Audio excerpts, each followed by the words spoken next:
Yes, welcome along to another qualifying guide. So this week it's Race C once again. Pretty much only do Race C, bit of a Race C farmer. So yeah, this week's Race C is Laguna Seca in the SF19 Super Formula. And yeah, it's a pretty quick lap. It's getting around here under the 1 minute 10. The car relies a lot on carrying the speed, minimal braking when we do. There's a couple of lift-off events. I'm running brake balance rear to the 3. I was trying rear 2. It's up to you. See what you like. See how the car handles. And no traction control. So we're about to jump on board any second in the chase view. Doing it in the chase view so you can see everything on the track, get a good idea of what's around the car when you're doing what we want to do to get those 110s or less. So straight away we're braking at the number 3. So you see that little 3 on the right hand side, you should be hard on the brakes. We're going to brake full noise all the way down to the number 1. That's when we're going to start trail braking and turning in.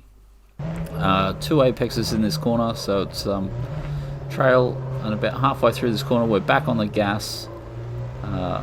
Once you hit that second apex, it's wide open throttle. We're going to find 3rd for this short little straight into 4th. Number 2 on the left hand side is what we're looking for this time. No full braking this time, so it's sort of a lift off, half brake. You're just trying to get the weight over the front, turn in at the 1 board, try and miss that sausage but take some curb.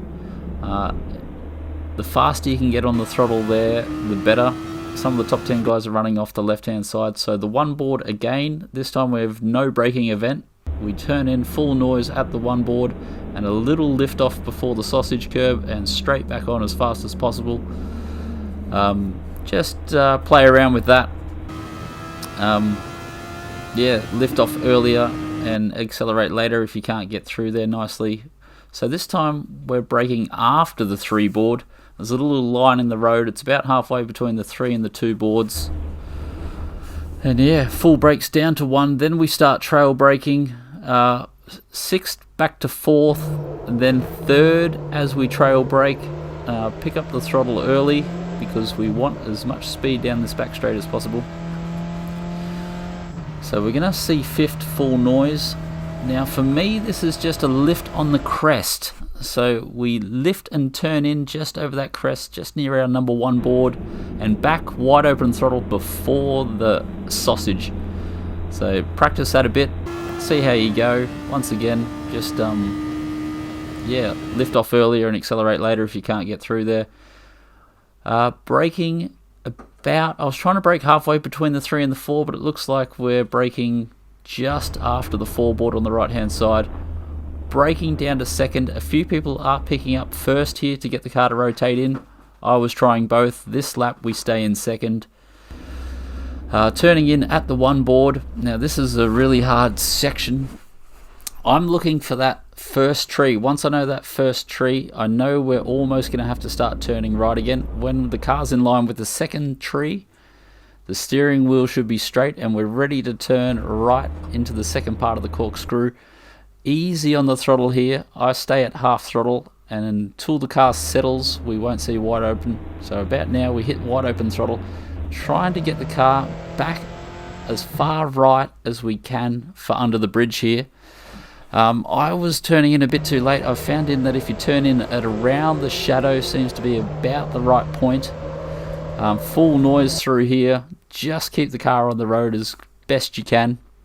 Maybe a little lift off if the car keeps running wide.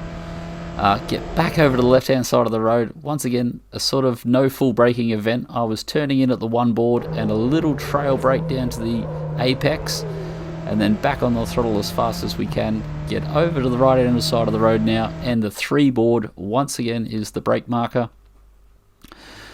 It's probably a bit too late sometimes, that 3 board, so maybe a bit before it. Full braking down to the 1 board where we start turning in, a little bit of trail brake, try and get on the throttle as early and as gently as possible here, and use all the road on the exit because you're really want to finish off this lap nicely. I stay to the right hand side of the road, do what you like there, and run to the line, and hopefully that's getting you under a 1:10. I think that is a 1:06.2 if I remember correctly.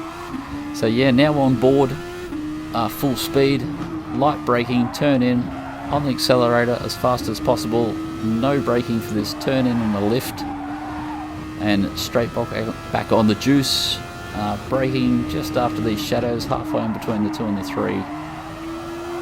Yeah, it really happens a lot faster, doesn't it, at full speed. Little lift on the crest. That lift must be very light. Braking just after the 4 board. Turn in at the 1 board. 1 tree, 2 tree. Flick back the other way. Gentle on the throttle. Back across to the right hand side of the road. Turn in under the bridge. Full noise, full noise. A little bit of trail braking down to the apex. Back onto full noise. Over on the right hand side of the road. We don't really open up that as much as we probably could or should. Sort of that part of the track is coming at you so quick there, I didn't realise how much of the track I was leaving, so stay to the right as fast as you can.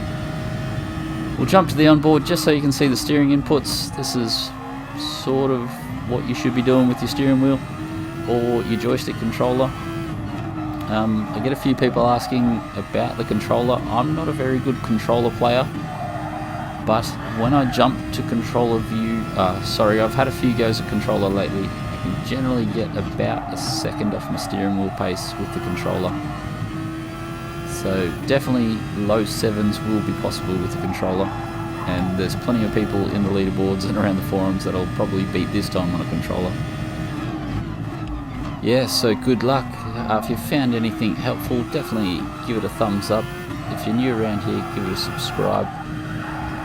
And yeah, I guess all we have left to talk about now is the tactics. So I did a live stream Monday night, did the first couple of races. I was doing 10 mediums, 5 hards, that felt okay. I was beaten by an alien that did 13 laps on the mediums, so I have read a few people saying do no stopping on hards. Don't think I agree with that too much. The hards are just such a slow tyre, you don't really want to be on them for very long. So yeah, definitely run the mediums as long as you can if you're starting up the front. If you're starting towards the back, maybe start on the hards and swap to the mediums when you think you can make it to the finish. Fuel usage, if you use the overtake, you're going to burn through the fuel, so you're going to have to save plenty of fuel towards the end of the race. I myself sort of save the overtake button and use it more of a defensive weapon than an overtaking weapon. So if my tyres are going a little bit off or I'll make a mistake here or there, I save the overtake for that. Yeah. Otherwise, I'd say just good luck. Enjoy the race. It's pretty twitchy out there. Your pace will slow quite a bit once you move into race pace. But yeah, just pound out those qualifying times, get a good start, and yeah, outside of the carnage, I dare say this will be quite an enjoyable race. Until next week, fellas, I'll see you soon.